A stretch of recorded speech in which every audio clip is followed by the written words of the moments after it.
Hello, everybody, and the time has come to finally get the new rack up and running.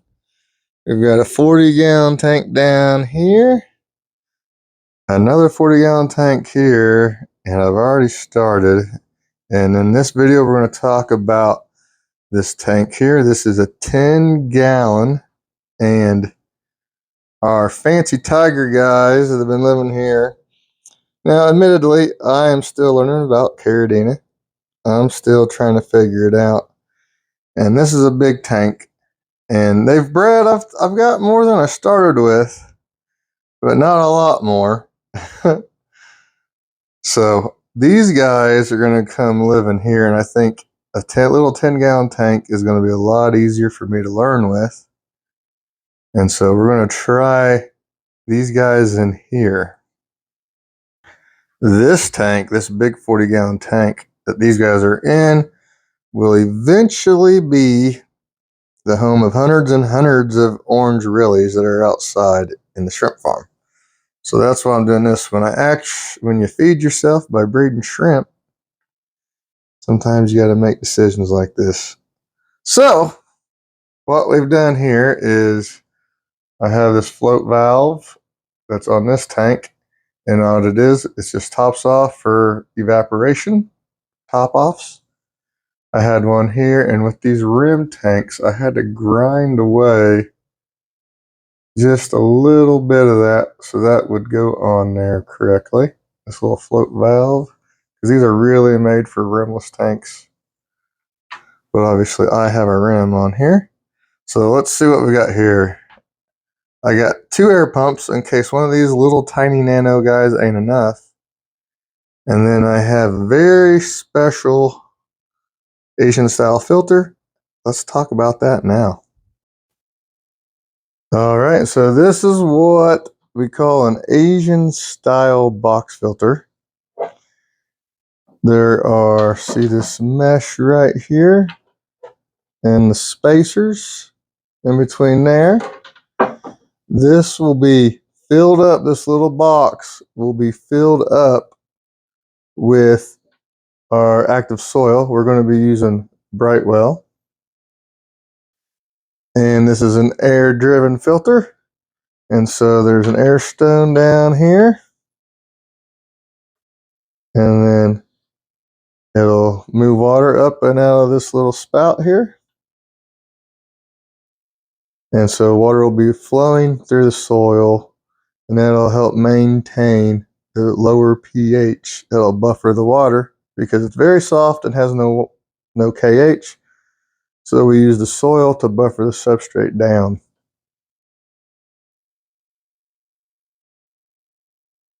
So this is a cool filter because this filter come to me in the United States all the way from the UK.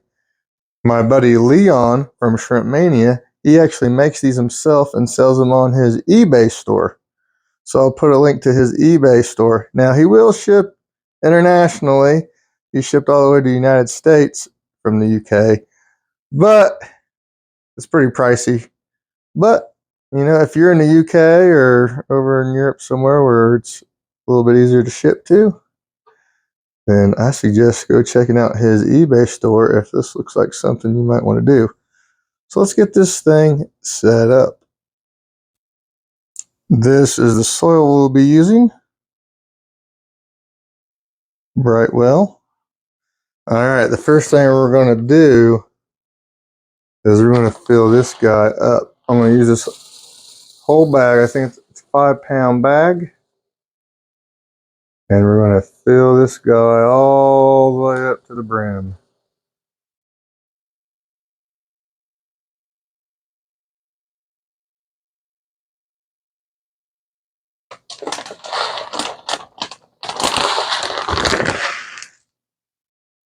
Just situated.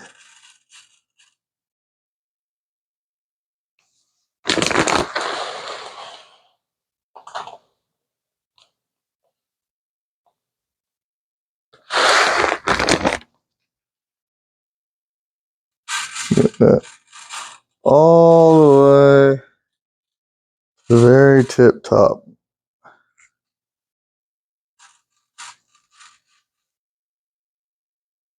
All right, then we're going to push this guy all the way back here.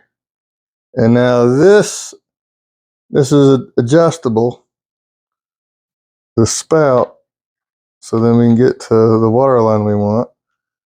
And actually, this float valve that I showed you to begin with will set the water level. So then we're going to dump the rest of it in here. And we're just going to cover up just enough to cover the glass. If we have enough.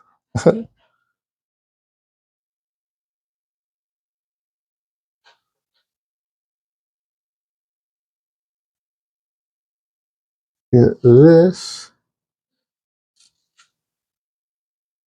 Just enough to barely cover the glass.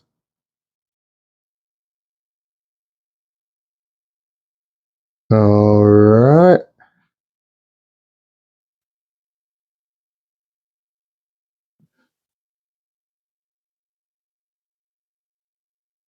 There we go. Fun, fun. I'm excited to see how this works out.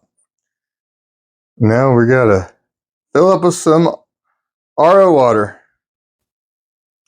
So this is water coming from my RO reservoir. We're gonna fill this up first, the box. So then we don't have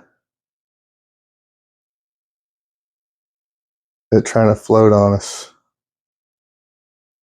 So we're going to fill this guy up first, and then we'll see. Then when it starts getting up higher, then I'll attach it to the float valve and see if we need to adjust that or not.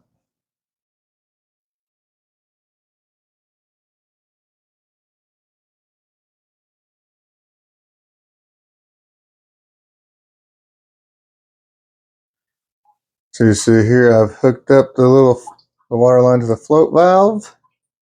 You can see that filling up. And then when this floats up, it shuts off. That's how that works. I've got this little nano air pump running because this is in my bedroom and absolute silence is pretty important, especially to my wife. So we'll let this keep on going, keep on filling up, and we'll see if we have any adjustments to make.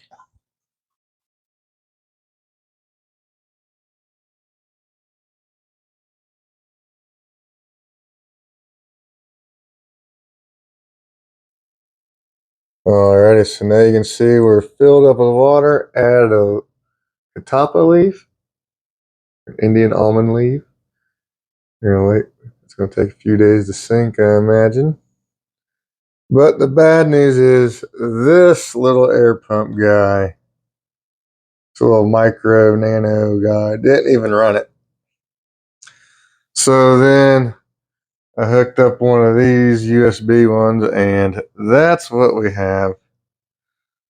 That's not really that good. So I went ahead and ordered another pump. So we're on hold waiting for the pump. That's what we're going to do now. So here in a couple days, a little 8-watt pump should be here, and that should be more than enough. But I'm liking what we got so far. Get a few days to settle in. I also ordered some tissue culture moss, spiky moss. I'm going to give that a go in here. I didn't want any nasty creepy crawlies, so I got tissue culture, because when I got my own moss in here from a Neo tank, I ended up with, when you have a big tank and not that many shrimp, you end up with a whole bunch of snails. And I didn't even feed that much. So, all right, check back in a couple days. Alrighty, here we are a couple days later. Crystal clear. I've got a net trying to get this friggin' leaf to sink. which it's no big deal if it floats around for a while. But just for the sake of the video, trying to get it to sink. And so I figured we'd talk about water parameters. And so I used RO water to fill it up. Just pure zero RO water, RODI water. There's no critters in there or anything. But we gotta add minerals back in. And so I used salty shrimp, B minerals. And I like to remineralize to TDS of about 140 to 150. That will give you a GH of about 6. And I just tested the pH.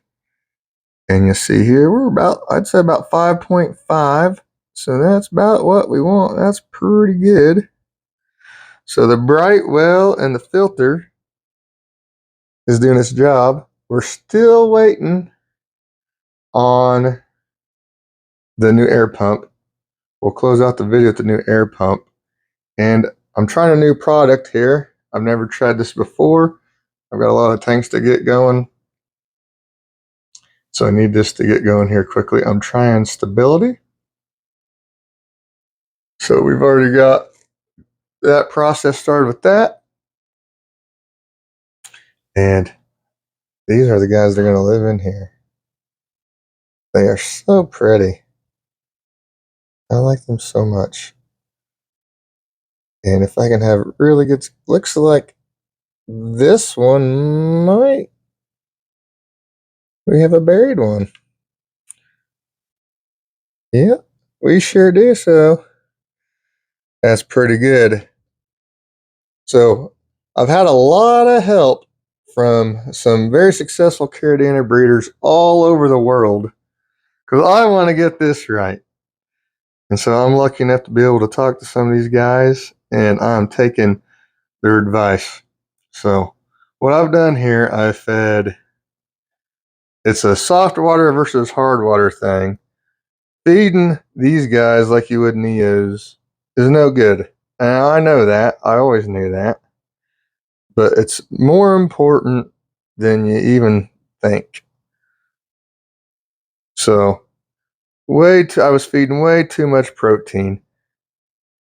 So the approach I've gone with here is I basically feed these guys essentially nothing these days. So they quit getting sick, but we're not getting a whole lot of buried females. And when you feed too much, they're always buried. Very few, if any, of the babies live, and they end up getting sick and dying. So I'm trying to go with a very limited feeding approach from here on out, and mainly only natural, non-processed foods that are plant-based. So hopefully we have some better luck. I'll check back in with a new air pump, but I think this is going as good as it can go, as good as it can possibly go so far. Well, boo. The Amazon man lied to me. Now the air pump's not going to be here tomorrow, and it's going to miss a deadline to make the video. So we're going to have to end the video here. Everything's going as good as it can. And let's see, let's take one more look at the guys that are going to be going in here. Hopefully, we have, look at that one. That was super cool. I think that one might be buried too. Maybe.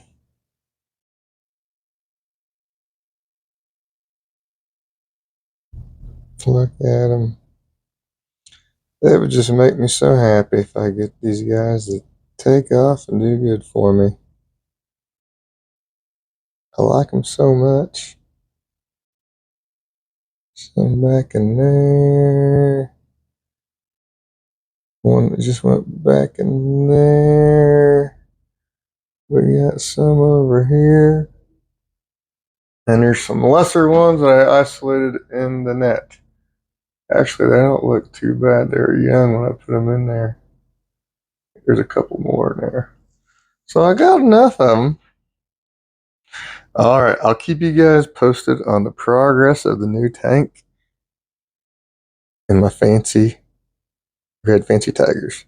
Thank you guys for watching. Bye.